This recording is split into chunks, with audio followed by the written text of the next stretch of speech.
beat him? No.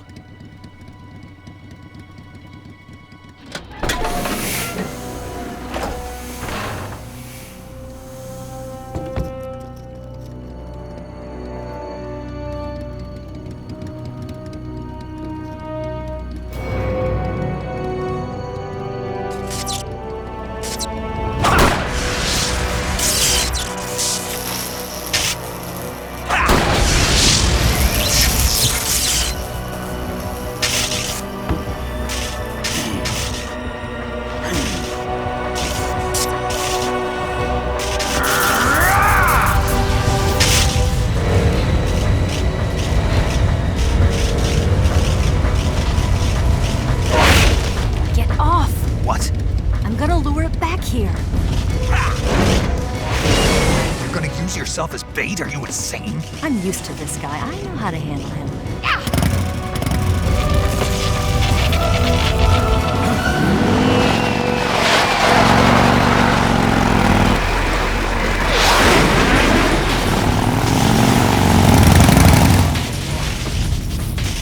Come on, you blockhead! Huh?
Who's afraid of a little thunder?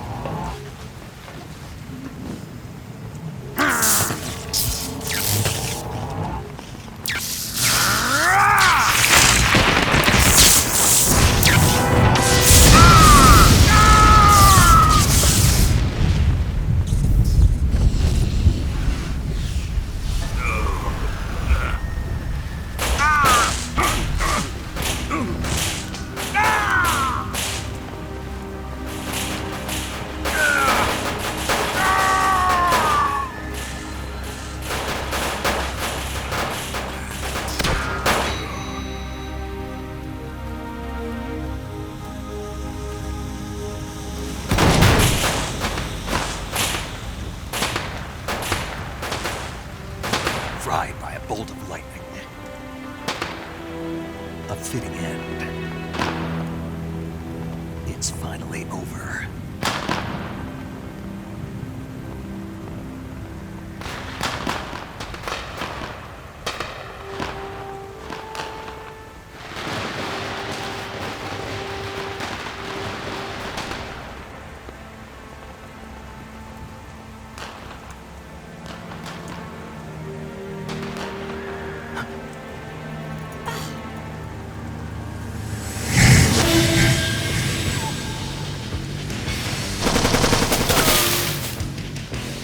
No time for this now.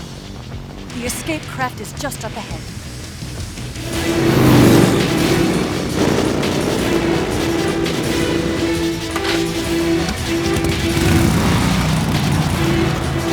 Let's get going.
finally gave up. Don't start celebrating yet. We're leaking fuel. Damn it. Tank shot up.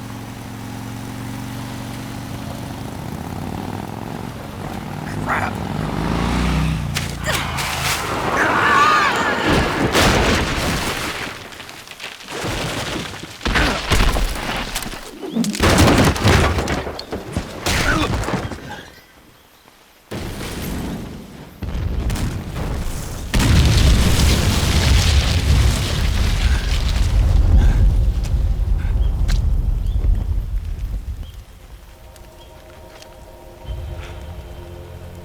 Eva!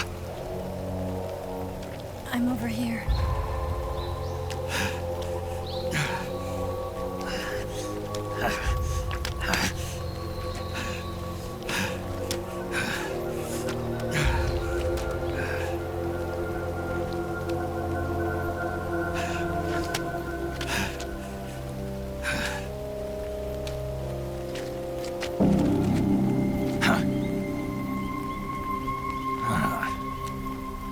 Snake. How's it look? Pretty bad. Not a sensitive bone in your body. Eva, What about you, Snake? I'm fine. That's good to hear.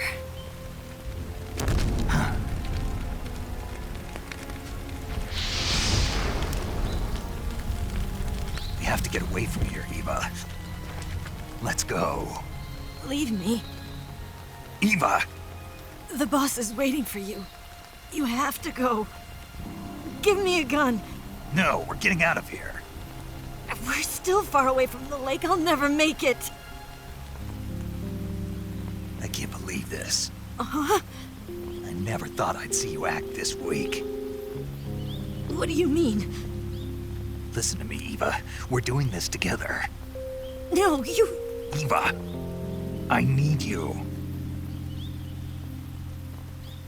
Say that one more time. I need you. I can't fly the wig by myself.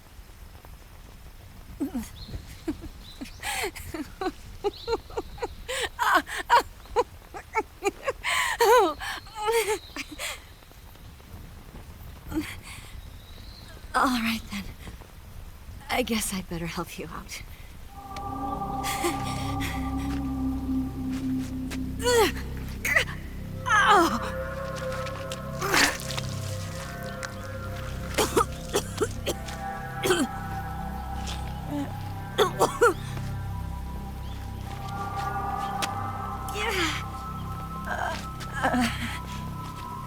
You're lucky to have me. No.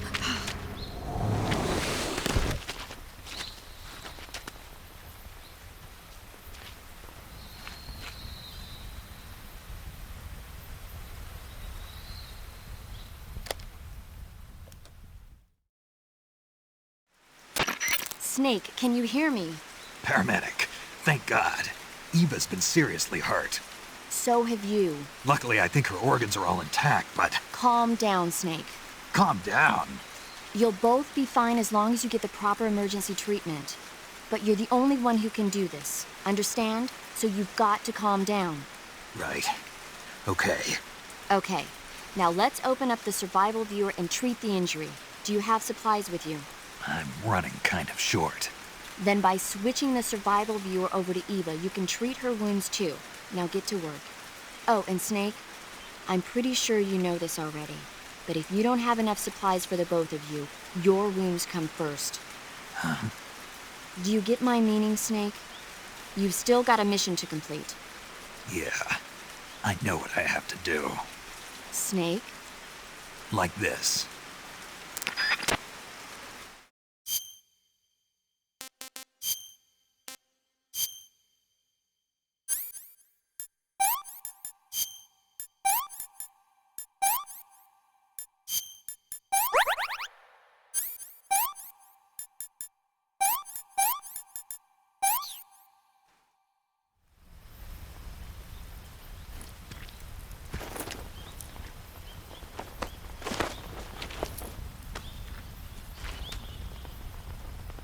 Can you walk? Yeah, I think so.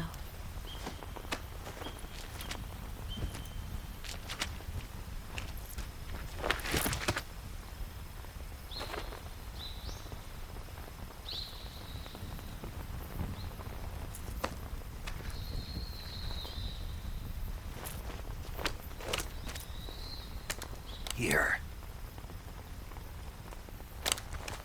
It's different from the Mauser. When you're using a two-hand grip, you have to be careful where you put your hands or your fingers will get burned by the exhaust gas from the cylinder gap.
Let me have some more.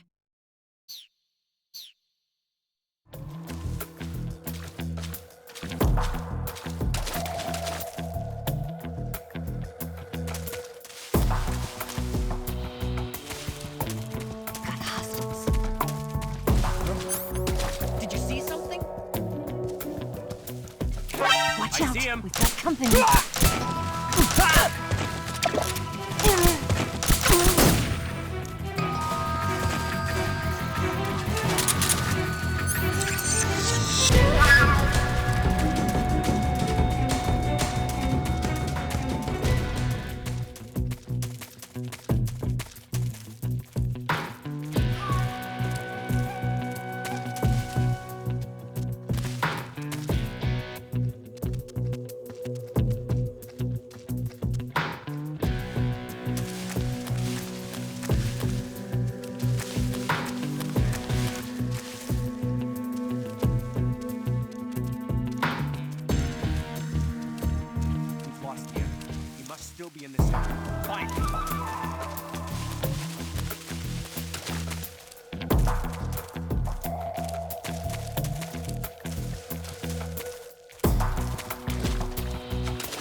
So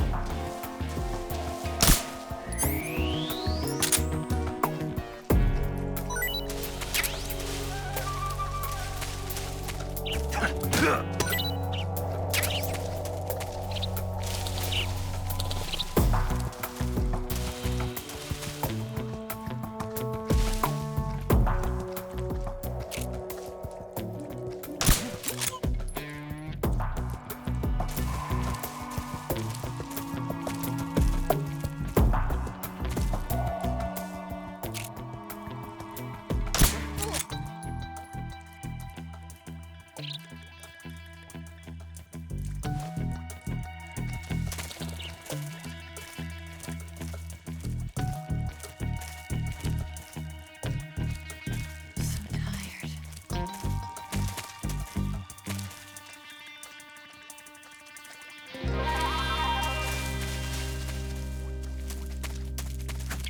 I'm so hungry.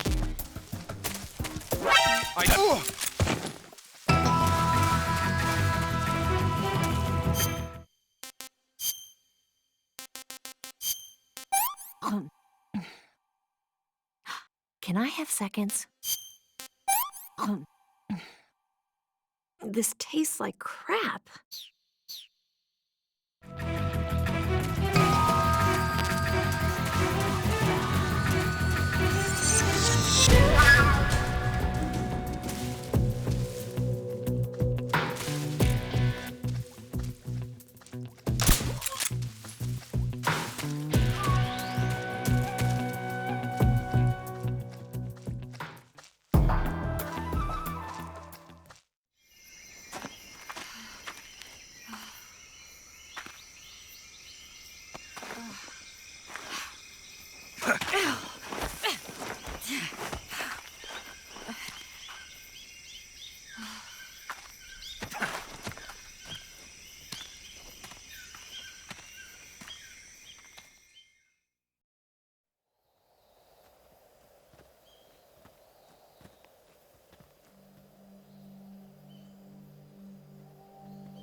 Come on, Snake.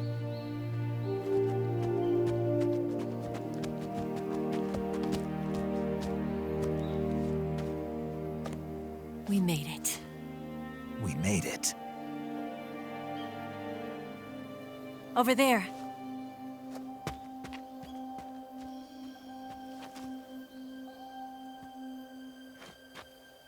It's the boss, isn't it? I'll go get the wig ready to take off.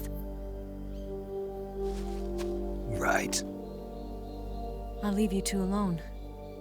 But come back in one piece, okay?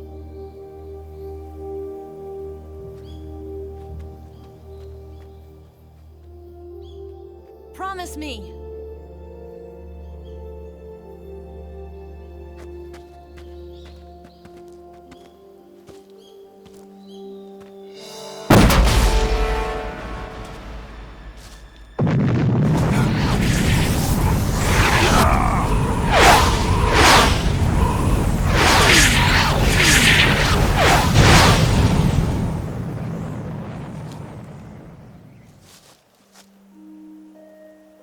Life's end. Isn't it beautiful? It's almost tragic. When life ends, it gives off a final lingering aroma. Light is but a farewell gift from the darkness to those on their way to die. I've been waiting, Snake, for a long time. Waiting for your birth, your growth, and the finality of today. Boss. Why are you doing this? Why? To make the world one again. The world used to be whole. But with the end of the Second World War, the philosophers began to fight amongst themselves, and the world was torn apart. The Cobras, my comrades who trained and fought alongside me, were torn apart as well. The foibles of politics and the march of time can turn friends into enemies just as easily as the wind changes. Ridiculous, isn't it? Yesterday's ally becomes today's opposition. And this Cold War? Think back. When I was leading the Cobras, America and Russia were fighting together. Now, consider whether America and Russia will still be enemies in the 21st century. Somehow I doubt it. Enemies change along with the times, the flow of the ages, and we soldiers are forced to play along. I didn't raise you and shape you into the man you are today just so we could face each other in battle. A soldier's skills aren't meant to be used to hurt friends. So then what is an enemy? Is there such a thing as an absolute timeless enemy? There is no such thing, and never has been. And the reason is that our enemies are human beings like us. They can only be our enemies in relative terms. The world must be made whole again. The philosophers must be reunited. I will devote my skills to that purpose. And with the Colonel's money, I will achieve that end. Just as I once created the Cobras. They are my family. I may no longer be able to bear children, but I still have a family. It was November 1st, 1951. I was in the Nevada desert participating in atomic testing. The name Nevada is derived from Spanish, covered in snow, white as snow. And snow is exactly what I saw in that Nevada desert. It froze my blood white. Snake, you were an atomic test subject, weren't you? On Bikini Atoll. That's part of the reason I was drawn to you. You and I are alike. We're both slowly being eaten away by the karma of others. We'll never have the chance to die peacefully of old age. We have no tomorrow. But we can still have hope for the future. In 1960, I saw a vision of the ideal future from space. 3 years earlier, the Soviet Union had succeeded in launching Sputnik, the first man-made satellite in history, into orbit. This came as a huge shock to the United States. In response, America threw everything it had into its own manned spaceflight project, the Mercury program. Even as the Soviets seemed poised to send their first man into space, America was still experimenting with chimpanzees and rockets. The government wanted human data. So they secretly decided to send a human being into space. I was the one they chose. At the time, they didn't have the technology to block out cosmic rays, and whoever they sent up would inevitably be exposed to heavy radiation. That's why they chose me. After all, I'd already been irradiated once. Of course, you won't find any of this in the history books. I could see the planet as it appeared from space. That's when it finally hit me. Space exploration is nothing but another game in the power struggle between the US and the USSR. Politics, economics, the arms race, they're all just arenas for meaningless competition. I'm sure you can see that, but the Earth itself has no boundaries. No East, no West, no Cold War. And the irony of it is, the United States and the Soviet Union are spending billions on their space programs and the missile race, only to arrive at the same conclusion. In the 21st century, everyone will be able to see that we are all just inhabitants of a little celestial body called Earth. A world without communism or capitalism, that is the world I wanted to see. But reality continued to betray me. In 1961, I was sent to Cuba, to Bahia de Cochinos. It was part of a CIA-sponsored invasion under the guise of taking Cuban exiles back to their country. But the US government betrayed them. Our weak-kneed president held back their air support. Defenseless, the exiles were annihilated by the Cuban army. All I could do was watch in silence. I was set up by the very country I'd sacrificed so much for, by the very government I dedicated my life to defending. I was driven from the surface world, and I went underground. Then, 2 years ago, I faced the Sorrow, my old comrade in battle. He was my friend. But one of us had to die. I was left with no choice. The Sorrow gave his life for me. There is no enmity between us. One must live, and one must die. That was the mission. The ones who gave me that mission were the philosophers. Early in the 20th century, the true holders of power in the United States, the Republic of China, and the newly formed Soviet Union gathered together in a secret meeting that would later be known as the Wise Men's Committee. The secret pact they formed there marked the beginning of the philosophers. But the last of the original members died in the 1930s. After that, the organization began to run out of control, and the Wise Men's Committee degenerated into a mere shell of its former self.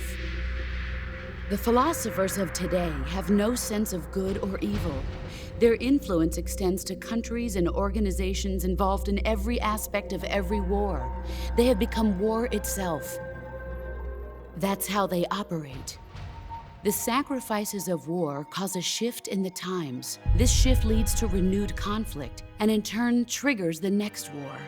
Like a nuclear chain reaction, each conflict sparks countless others, forming an endless spiral that will continue on for eternity. Do you understand what I'm saying, Snake? By consuming me and you, the philosophers intend to keep that cycle going forever. It was my father who explained all of this to me. He was one of them. You see, I am the last remaining child of the philosophers. But after he revealed the truth, my father was killed by that same shapeless, formless organization. And my father isn't the only thing the philosophers have taken from me. In June of 1944, the Cobras and I took part in the landing at Normandy. We'd been given a top-secret mission to locate and destroy enemy V-2 rocket installations. I was pregnant at the time. The Sorrow was the father. I gave birth on the field of battle. A beautiful baby boy. But my child was snatched away from me by the philosophers.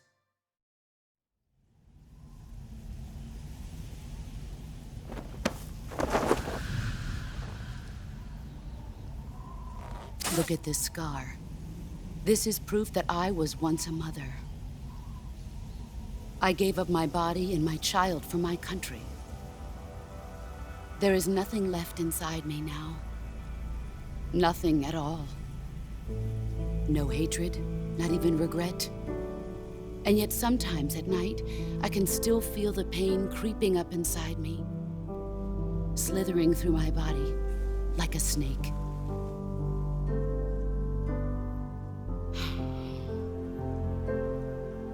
I've never talked this much about myself before. Thanks. Thanks for listening to me.